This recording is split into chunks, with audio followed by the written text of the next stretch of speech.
تو مهتاب شبش تیره و تار است هنوز. کوچه بی نام تو در حسرت یار است هنوز. شاخه ها دست برآورده به مهتاب، اما اشکی از شاخه سر زلف نگار است هنوز.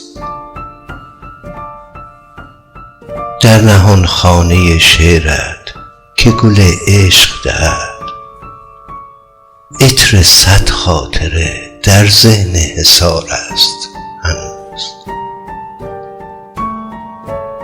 همه تن چشم، همه خیره به باغ غزلت، گریم پرده این دیده تار است هنوز.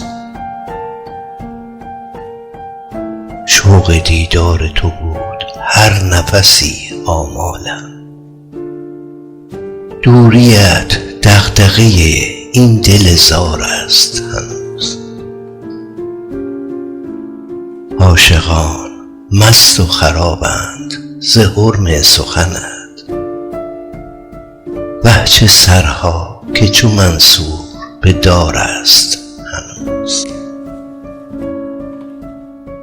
گرچه پاییز هوایی ز سر یار نداشت، با هوایت همه دوران چو بهار است هنوز.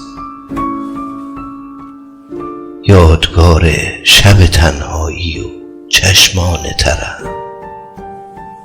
یک غزل از تو یک سیم ستار است هنوز.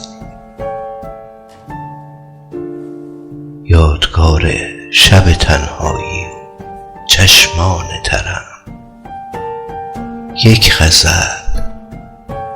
غزل از تو یک سیم ستاره است هنوز.